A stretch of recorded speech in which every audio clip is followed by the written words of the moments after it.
If job hunting is going nowhere slowly, listen up. Hi, I'm Letitia Williams, an empowerment coach specializing in life, leadership, and career coaching. And on this channel, I share what I know and learn about how to win at work and thrive in life without sacrificing well-being. Today, I'm giving you 8 tips you need to succeed in the job market. I know how hard it can be to put yourself out there and just hear crickets. I also know how amazing it can be to be flooded with prospects and even have your pick of the job crop. Take it from me, an HR professional for more than 10 years now. The tips I'm about to share with you will be instrumental in your job search activities. Firstly, you can't win if you don't play. It's like saying to yourself that you want to win the lotto, but you're never buying a ticket. If you stop job hunting because you're feeling disheartened and you feel like you want to give up, if you stop, you're literally guaranteeing the fact that you won't succeed. So get in the game, and when you play to win. No matter how many times you get knocked down by rejection. Yes, your ego will be bruised and it will sting, but persistence is key.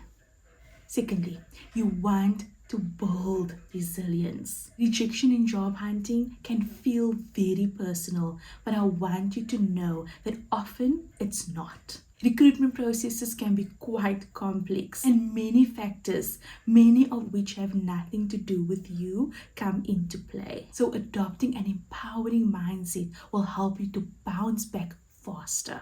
Instead of saying to yourself, I'm not good enough for these positions, you can reframe that and say, but what can I do to improve my chances? Remember, you only need one yes at the job you actually want. Embrace an abundance mindset and trust that rejection might be saving you from an opportunity that isn't right for you. Celebrate the small wins, like landing an interview. Even if you don't get the job, the fact that you went, you showed up, you prepared, none of that ever goes to waste. 3. Understand the rules of recruitment. Recruitment is never as straightforward as it seems. Every company is different, shaped by its unique culture.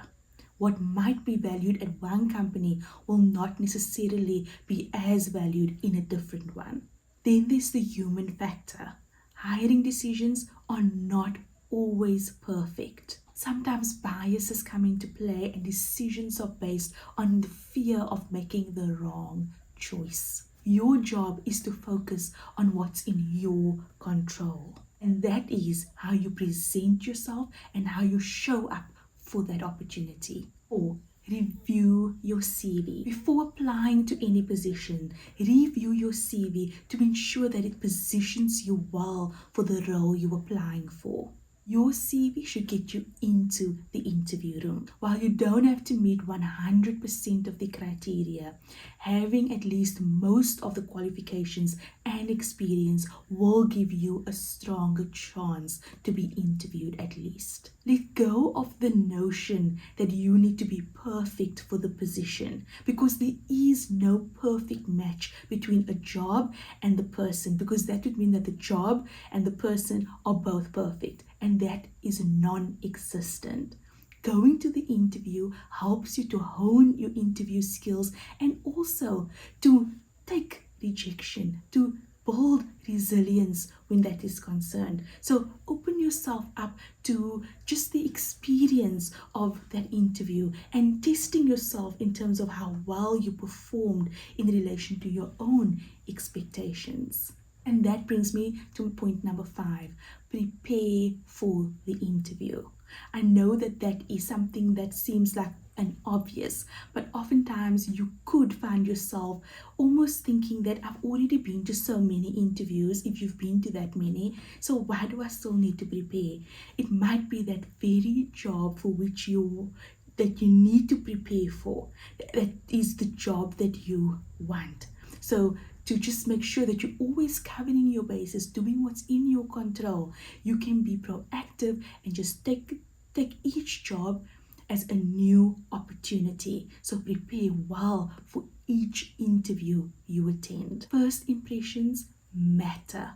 Look and show up as your confident self. research the company, practice your answers. And just another tip, when someone is interviewing a candidate, what they really essentially want to know is if this person will add value to the role. So when you're preparing your answers to whatever questions you foresee might come based on the job specification, then think about how you could really add value based on your past experience, based on your life experience. Think about that in terms of your own individual value proposition. Reflect after each interview. That's how we learn, through reflection. What went well?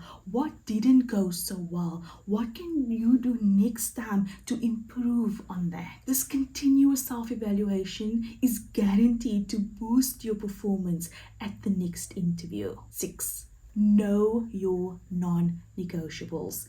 Interviewing is not just about an organization choosing who they want from the pool of candidates available. Yes, there's that aspect, but the other side of it is you also determining which organization is actually right for you. And that kind of thinking, that perspective is really aligned with an abundance mentality. If you believe that, you know what, I just need any kind of job, you're going to find yourself in a position where you are the needy one. You are the one that is working for an organization instead of working with an organization. There's a shift in the perspective, but it just gives you a more empowering stance, and it helps you to understand what your value is and be confident in the value that you contribute to any organization should they choose you. But your value is not diminished if they don't. It simply means it just wasn't the right time for you in that company, and that's okay. That actually happened to me already. I applied for a position at one company that I really wanted to be at, and at that time I wasn't successful. Only years later I applied for the same position at the same organization, and guess what? Then that was my time, and it seemed like everything else aligned so well because I was prepared. So make sure that you prepare, that you come and you show yourself as the best version of yourself for every single interview, because it matters. It stacks up over time. But also knowing your value makes a huge difference, because when you know your value, you're going to demonstrate that in the interview room. What you don't want to do is to trade one unsatisfying position for another that compromises your values. So take the time and reflect on what you really want. And to help you, in the description below, you can find the link to a guide that's gonna help you determine what your non-negotiables are. It's called the 10 evidence-based factors before making your next career move. Get that guide to help you to ascertain what it is that you want in your next position. Is it a supportive manager, a collaborative team, flexible working hours? Whatever it is for you, know what that is, because you deserve a position that actually also meets your needs.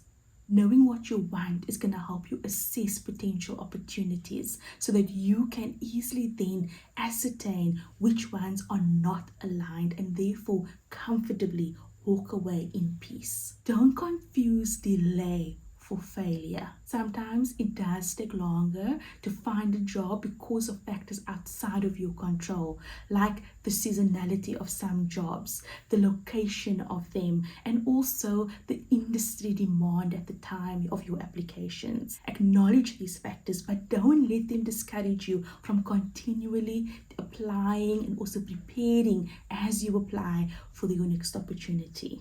Number 8, what can you do while you wait? This kind of waiting is not passive, it's active waiting. So what you do in the meantime is what I've said before.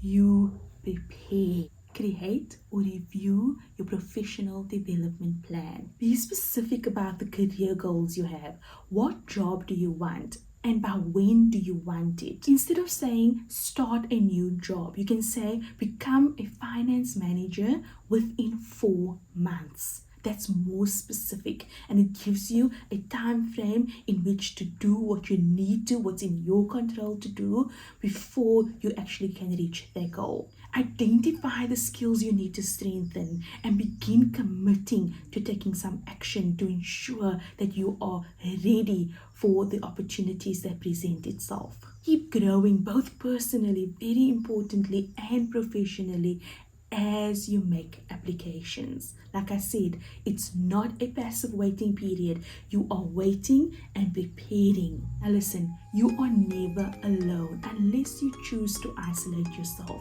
So reach out to family and friends. Even consider working with a career coach during this time. Seeking support will help you to stay motivated, focused, and prepare you for when the right opportunity arises. It's only a matter of time, so make the most of it. Until my next video, bye.